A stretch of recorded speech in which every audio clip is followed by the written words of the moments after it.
Uh-huh.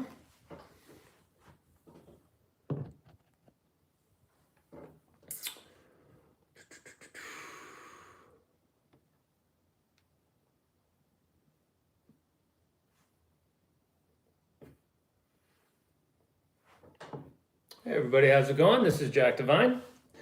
Hey everybody, hi. Back from a little break, and I guess it's been about 3 weeks since I played guitar. And so these are barely working these days. It's an interesting thing. And I'm sure that plenty of you guys end up coming in and out of, I guess, the practice regimen that you want to have, right? I mean, we can't always be with our instrument doing all the work that we can. And so I've got to learn how to start up again here. And so I figured I would do that and show you how I'm easing into things this morning. Whoops. First of all, I'm starting off with a guitar that I don't normally play on, because sometimes changing things up at the baseline of creation, the instrument itself will point me in a direction that I haven't visited in a long time, or an opportunity to explore a type of playing that I don't do, and I allow a great deal of flexibility with the guitar at this point. I'm not interested in coming at it with a fixed idea or an agenda. I'm very tolerant of the moment taking over, and this is where I ended up here today. This kind of it's got quite a bit of atmosphere to it. Quite a lot of sound going on behind us here. And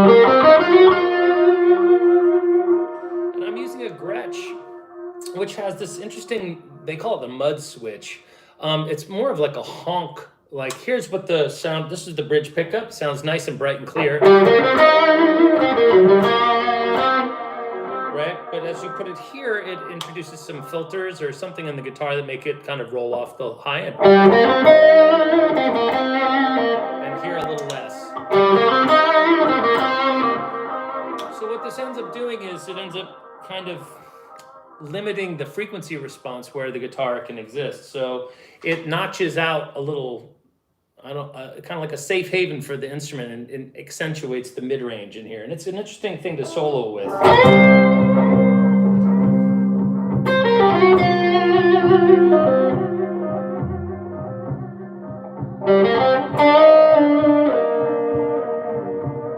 Maybe here.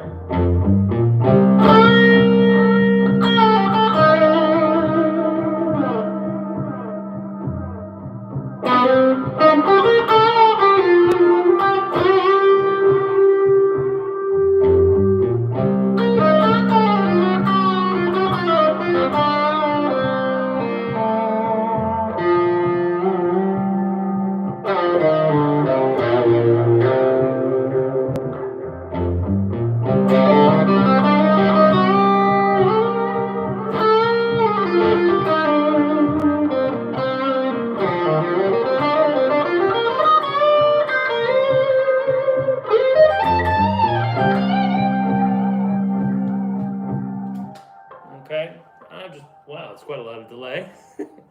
So here we are, just kind of, it's an embarrassing moment, I guess, to wake these old, los dedos son durmiendos.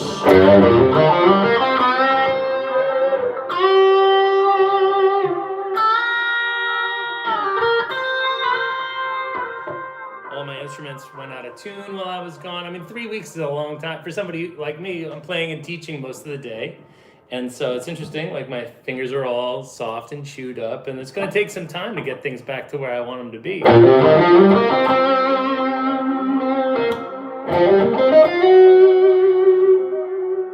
Anyway, I started out with kind of a dark kind of bluesy thing in C.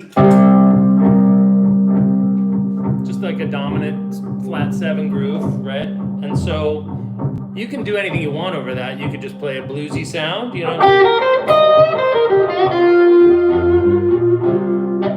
Okay, or we can start getting a little bit more color, right? Dorian, right? Or we can do any minor, really, frankly. We could do even a major, right? We could do a mixo.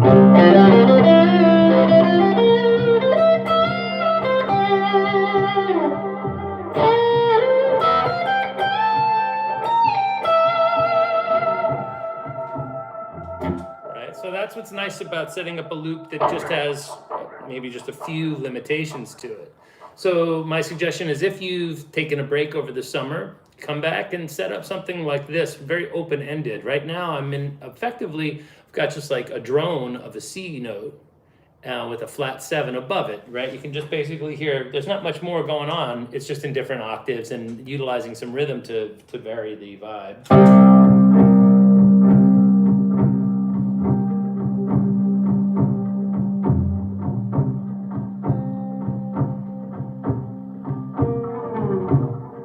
Right, so now we can bring in those that kind of more spacey stuff.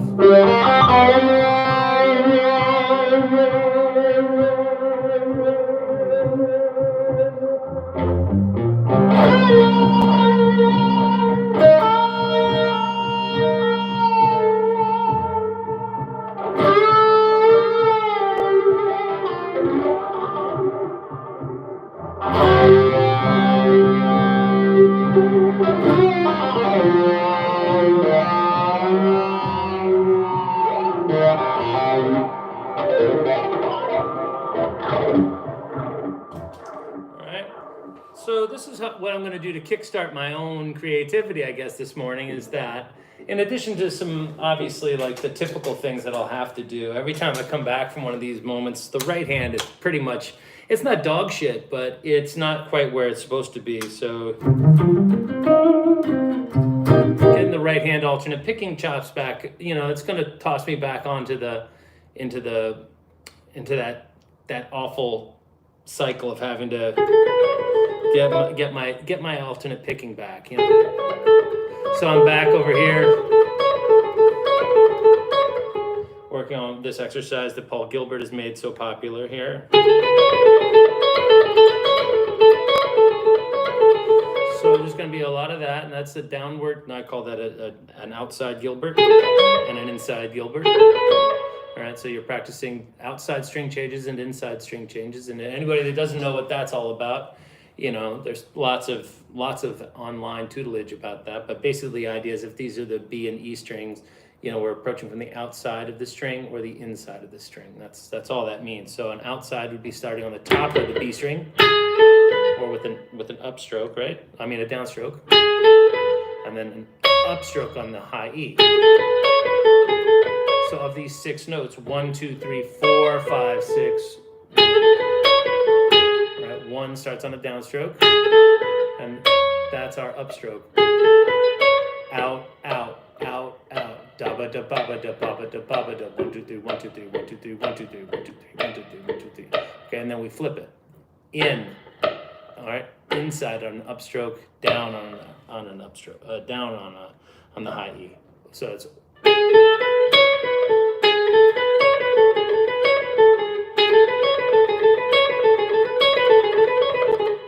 So I don't know. Everybody talks about inside and outside picking, giving them difficulty. For me, it's not so much that; it's having to rotate time and time again, over and over. So then that'll probably push me towards doing the what's known as the GIFM around here. All right, so that's going to be the 3 notes per string, 16th notes exercises that Charlie taught me from a million years ago, and then you've got just working on just alternate picking in more like where I'll just kind of work on one string for a little while and then start working on how to get it to transfer,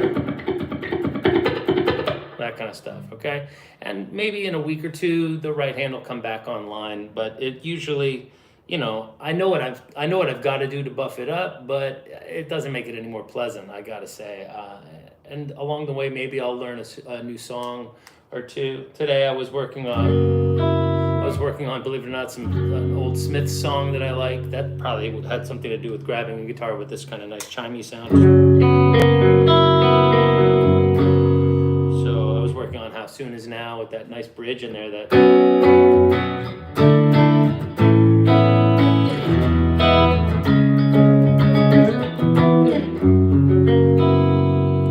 always gives that part the most attention, but I always like those ninth chords.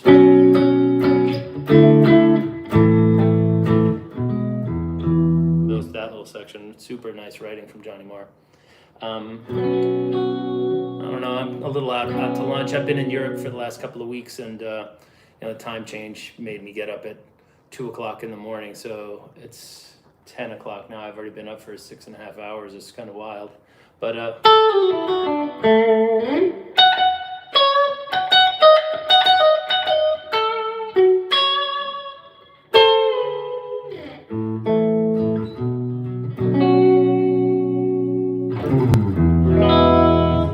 not sure if anybody else around here ever has this struggle, but I sure as hell do. I mean, I'm starting to feel my age these days. Not so much with my right hand, but my left hand definitely. If I play a long time, like I'll realize, okay, I've got some work to do. My calluses, they get soft if I stop playing for a prolonged period of time, like 2 or 3 weeks, which is what's happening here.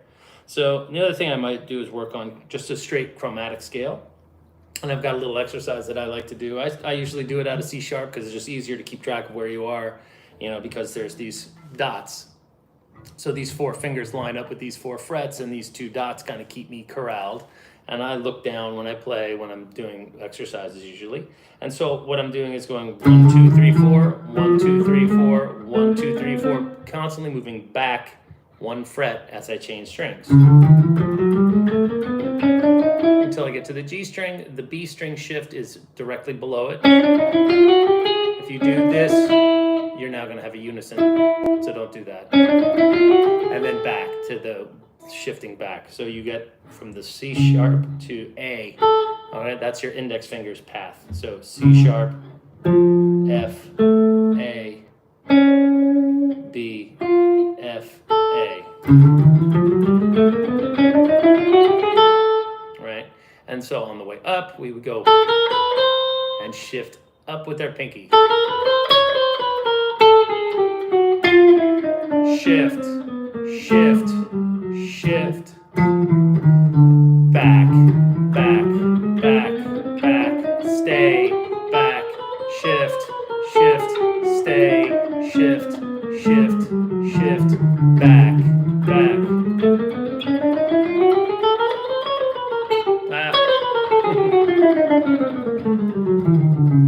I think that was wrong. I think I fucked it up.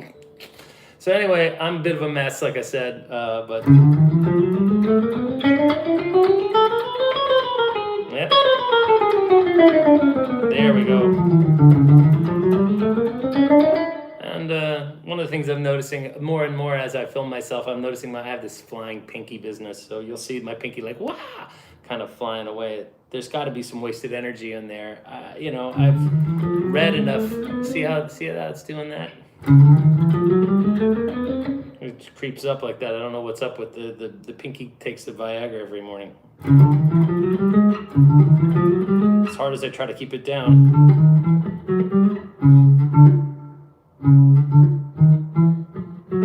I cannot do it. Stop. It keeps creeping up. It's the most bizarre thing ever. I'm not sure if anybody's got a hack for that. Probably one of these exercises where you keep the pinky down, like. Let's see.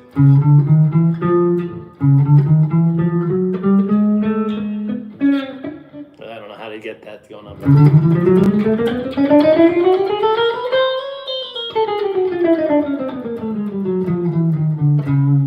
Anyway, so nothing much to report there. I don't know what this model of guitar is even called here. My wife bought it for me for my birthday one year. She just liked the color and asked me if I liked it. I don't own a Gretsch, so it turns out that it has these wonderful pickups called Powertrons, which I have mostly more traditional, Fender and Gibson style. I mean, I guess these guitars were around at the same time as Fenders and Gibsons. It's just they're not less traditional. They're just they were less popular over the course of the entire rock thing, even though they were, I don't know, used by the Beatles and all sorts of people. But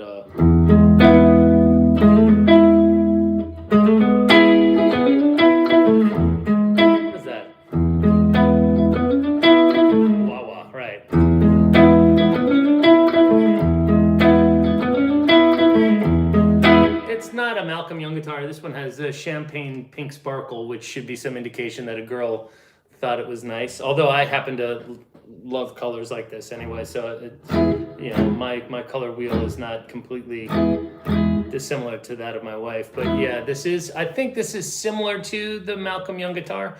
There are elements about it that are tragically flawed for making as light and lovely as it is, and as unique and beautiful a sound.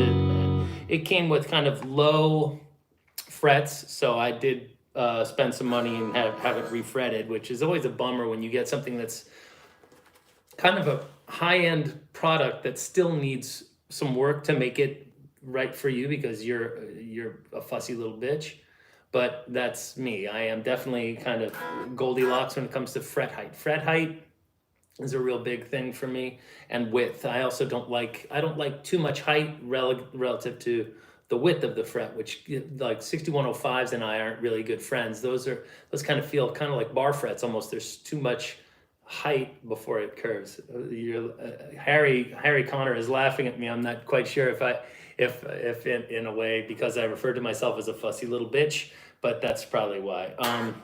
Or Goldilocks, formerly had some Goldilocks, but I cut them off over the trip. So anyway, man, this kind of sound, it's really pretty nice, but the bummer is the style at which the guitar is built is with this oddly cantilevered neck. And so, I've had this guitar for a few years, but I always vowed to fix it up into playing condition, and I did for a recent gig.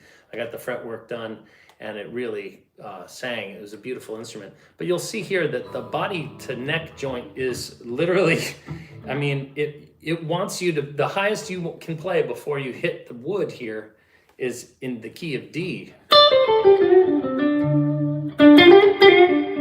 And you're right up against the guitar might as well be a 12 fretter, it's really not that much more advanced a design than an acoustic guitar, where lots of guitars, this part right here is taking place, 2-3 inches, sometimes never obstructed. Like you have some guitars, like I have, more shreddy guitars, but not this huge hunk of wood there. And that, I guess, is part and parcel of the method of building the instrument, with just laying the neck kind of on top of it and connecting it. It also has this odd arch top kind of bridge that isn't directly mounted into the guitar, although you can pin them. I'm not certain if this is a pinned bridge or not, but it does have a very functional tremolo system, which I love. A good Bigsby. It's a beautiful. So if we've got that kind of up and cooking with a little delay.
Kind of a fun sounding instrument anyway. I do love this sparkle topped instrument, but it is not one that I bust out all the time. The only other modification I had made for this instrument was it uses a 0 fret, which is a nice design, I guess, in that it's traditional. But the original guitars come with a nickel silver, and so after maybe only a month of owning the instrument, which was purchased large. It was purchased used, but basically new old stock. After me owning it for a month or so, the G and the B string had already begun to notch into the 0 fret, which is terrible. So I had it swapped for a piece of stainless steel, which will, last maybe. I don't know if I'll ever need to replace it, but it's beautiful. So now every note basically has the same sound. The open strings sound beautiful, and they don't buzz when I bend and get caught in a little notch.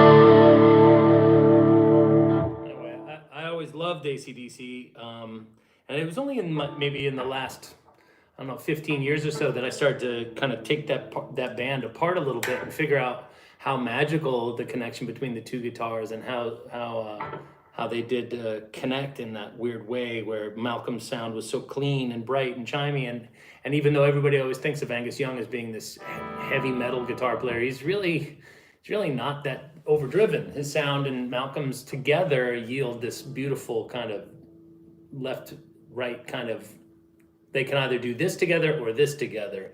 And it's beautiful when they kind of play with you in that regard. And Malcolm was a real hero of mine in terms of rhythm guitar approach, and that band's philosophy was really something that a friend of mine pointed out to me earlier. I was like, wow, they really do have a lot of discipline as a group, and I just always loved them.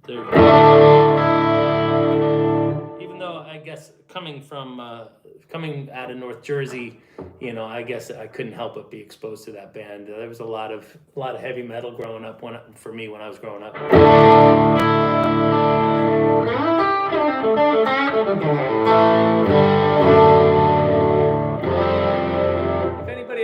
What's going on with respect to how to get power chords to do that thing for AC/DC, what you want to be doing is taking your open power chords and finding the thirds and eliminating them. Same way the Who and Van Halen do this as well, or you'll take a C chord, right?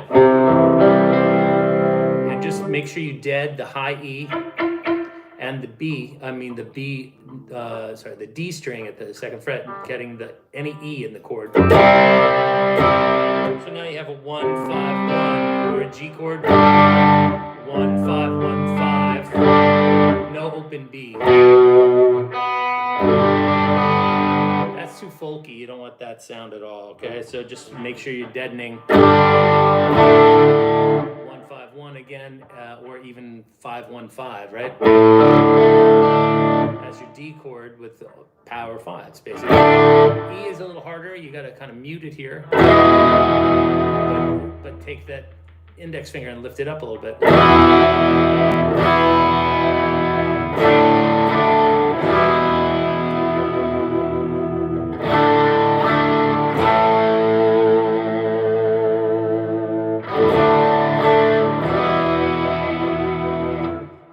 Sometimes to avoid getting a little bit of open string in there. Kind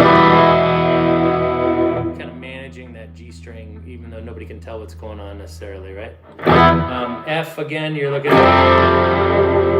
deal with that G string again, so you have to mute it but not fret it. Like that, right? Or even like that. There's not a lot of F chords in, they're more like that if they're doing it. But I like to do that. Anyway, what a lovely instrument. I'm always thankful to my wife for getting me such a pretty thing,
super lovely.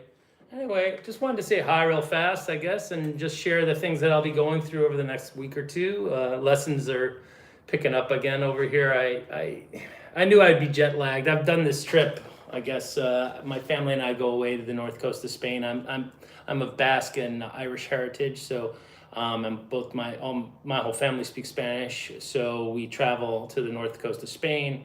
Over towards we stay in San Sebastian for 2 weeks, usually in August. So it's a wonderful time to celebrate within the confines of that city, which is a beautiful place. Don't go there because it's getting crowded. Stay out of my fucking town.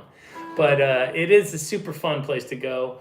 And but the week before that, I had to take my youngest son to a swim meet for 5 days, and oh, so glorious. And I'm sorry if I'm going to insult you guys, from Buffalo. Blech.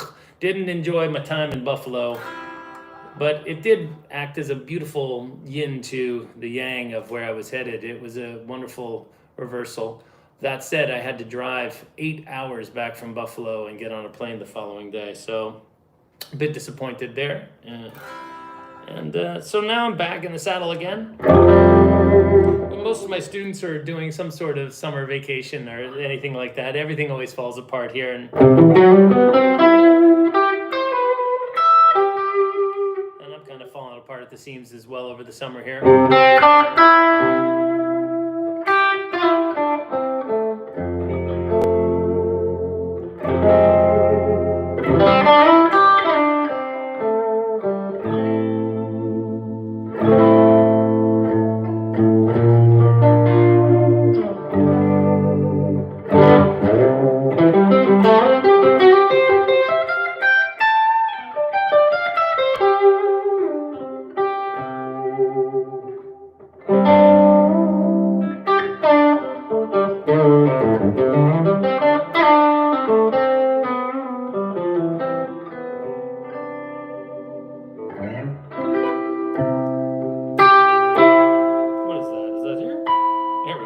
No dots up there.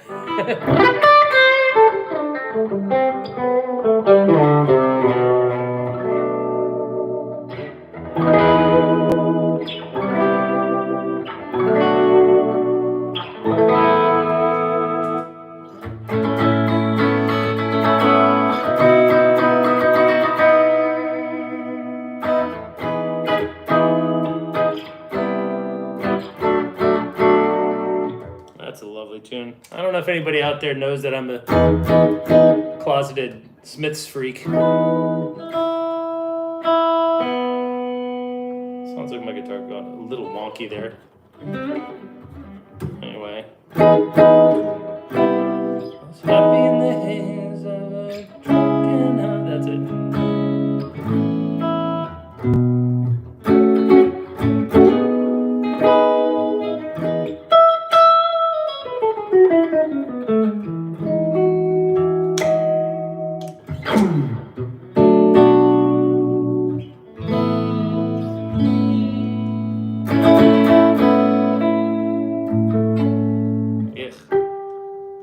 G1 sharp.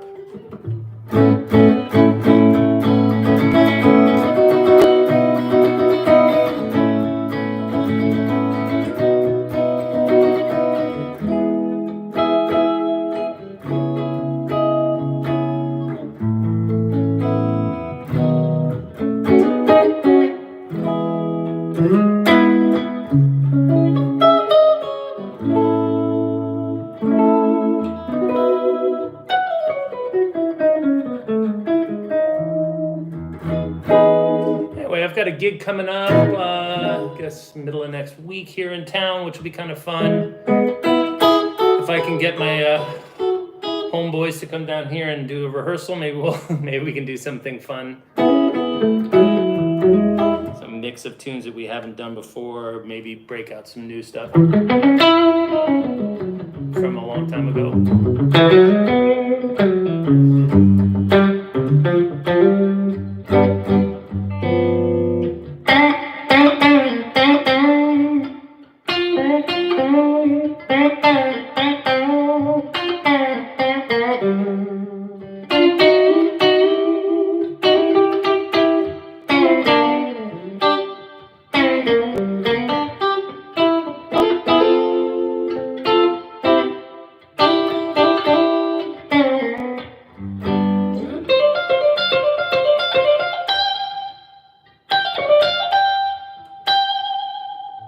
the sound, man.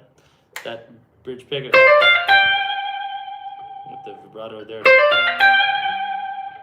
Garcia and his old guild. Remember that? Those days? Not the best sound.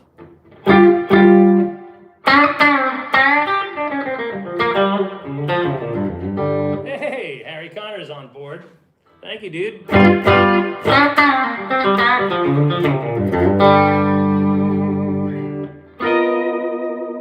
think that's the chord at the beginning. Something like that. Maybe there's more to it. I'm not sure. They used to love those weird chords at the beginning of that, or at the beginning of at the end of Golden Road, or the beginning of what's the other one that starts out the wheel. Yeah, you know.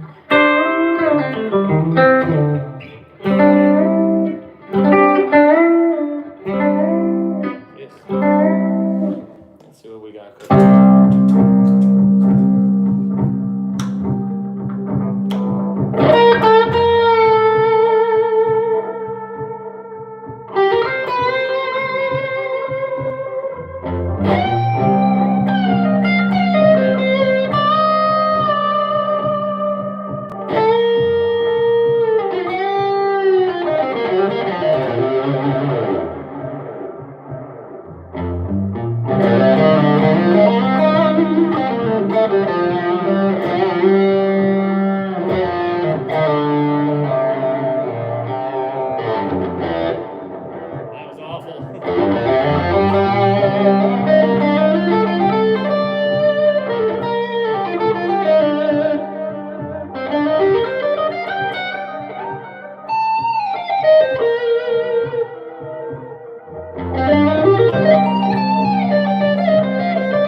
Just duck out of here. Do I know the last chord of Me and My Uncle? The way I usually play it is this E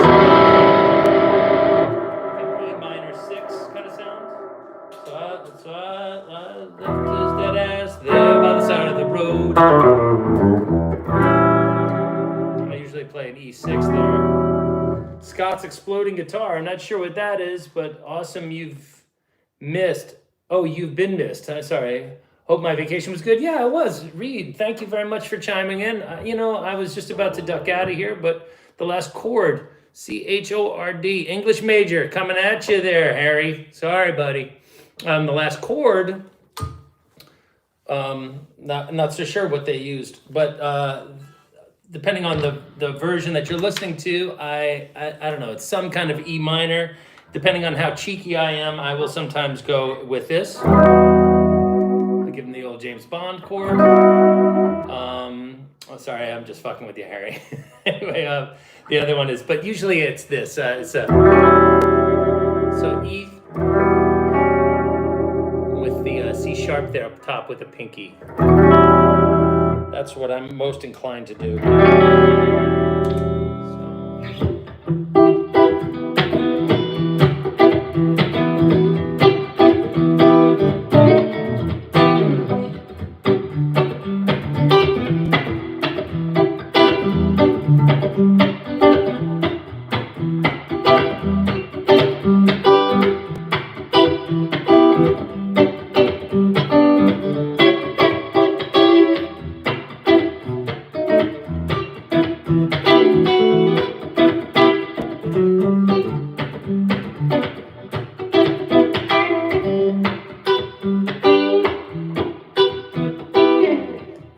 thing. A little too much reverb on this sound for doing the Bobby stuff where you're doing that much, quite a lot going back there, but.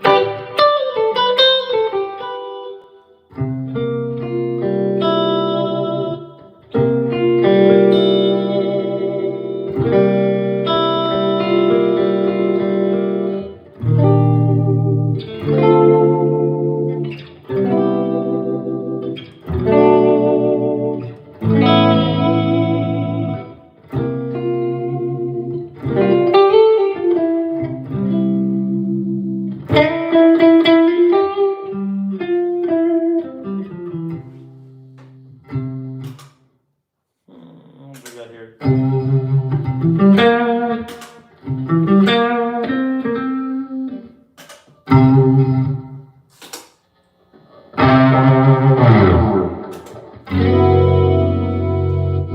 That's what I was fucking around with earlier today.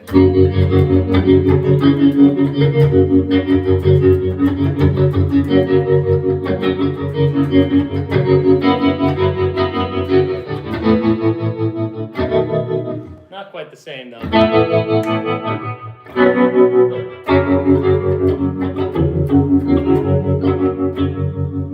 I do like this little bit though, the part where you get to go, where are you? This little thing. That part's fun. What do we got here? This could be good. What's this?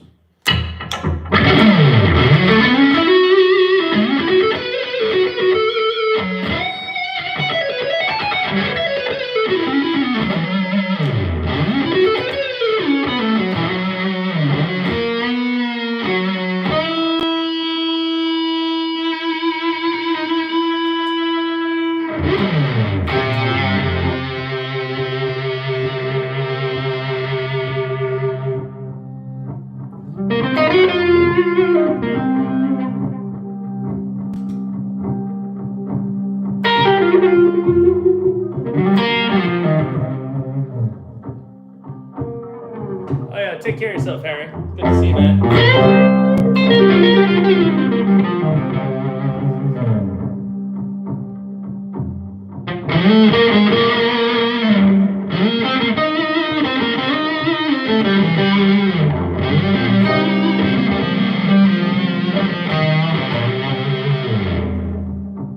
Anyway, from the Castle of Rust, it is super rusty here today, my friends.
Nothing like good fuzz, man. Oof, it's been a little while.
does this neck feel? I mean, I love the carve on the neck. The only problem is it's too short. It ends right here. Brigam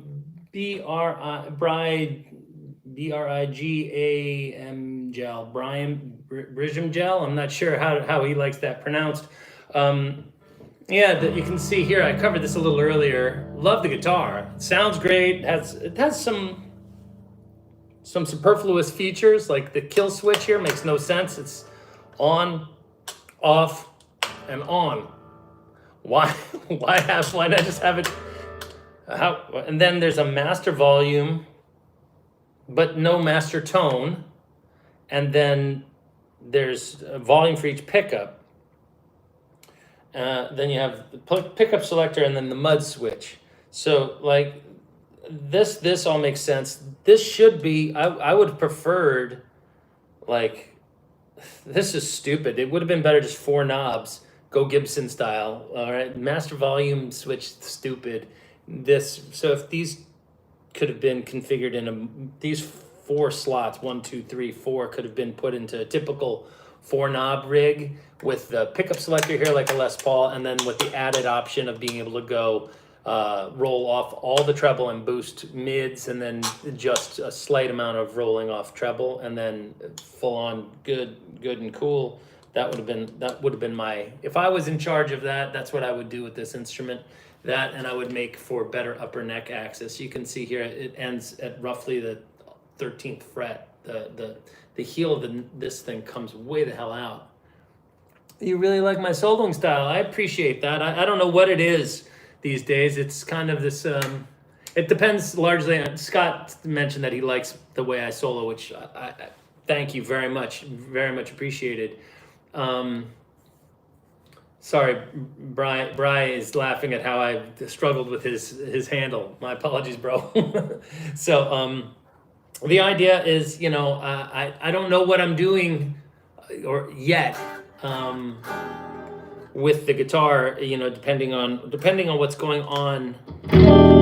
Like if I'm playing over a particular style of music, then I tend to try to think about like what does that remind me of? What have I heard done successfully, and can I get to that?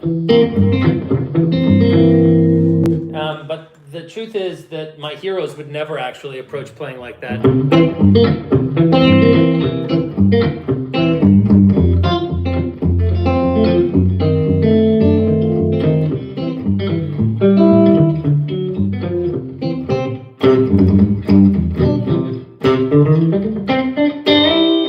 They would have had their own style and just done whatever the fuck it is that they were known for, right? They weren't like this. I think somewhere around like my mid 20s, I decided I would try my hand at learning varieties of, I guess they're kind of like archetypal, stylistic, how to make your guitar sound like a country guitar or a gypsy jazz guitar, and learning kind of what I would consider like in quotes style licks. So whether it's going, someone says, "Oh, you like to play blues," and all of a sudden I learned a lot of Stevie Ray Vaughan licks or Angus Young licks. If somebody said, "Oh, I want to learn how to play like good hard rock stuff," and so pretty soon they started kind of blurring the lines between those different genres. But for a long time, I kind of collected little approaches or like what I would think of as being like the archetypal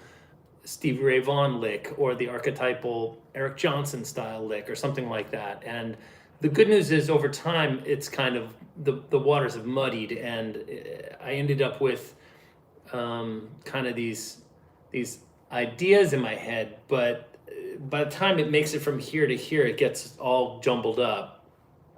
And I'm not sure what type of file sharing is taking place, but on the way to my fingertips, it starts to sound a little bit more like a mixture of those things. And when I look at the things that I do on the guitar, I go, I know where that's coming from. I know where that's coming from and stuff like that. Hopefully I hide my footprints in the snow well enough.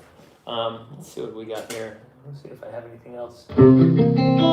Yeah, that's like a Marshall, that sound. And then I have like an overdrive.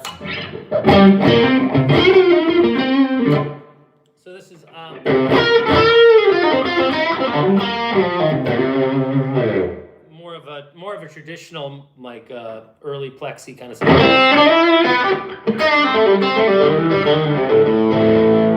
So you can get the. I'm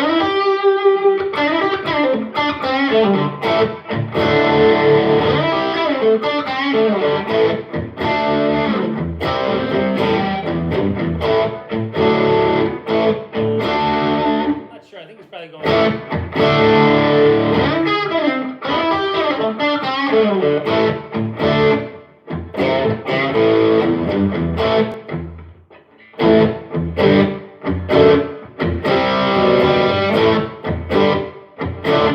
And then I added a fuzz circuit.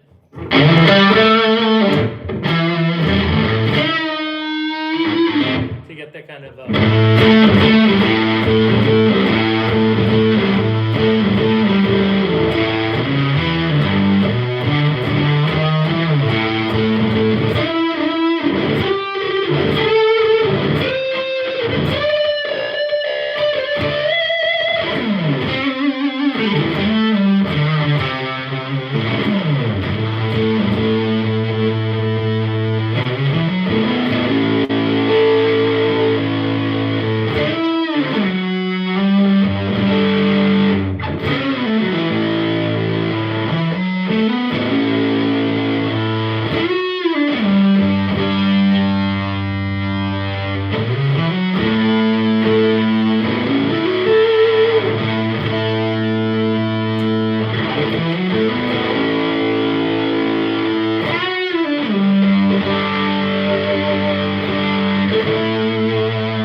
Fun there.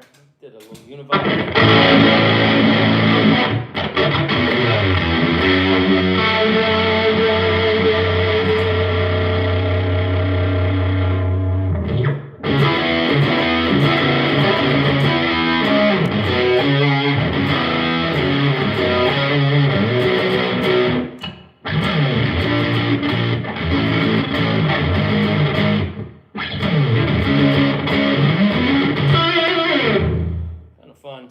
Anyway, the Kemper is super fun.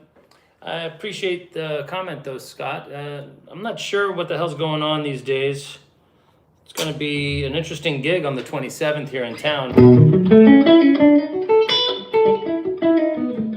Knockin' Dead hasn't played in a long time, so. But I have a feeling it's going to be a nice gig. Usually when we take a break and we come back, it gets. End up having a good show.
over the place. Shit.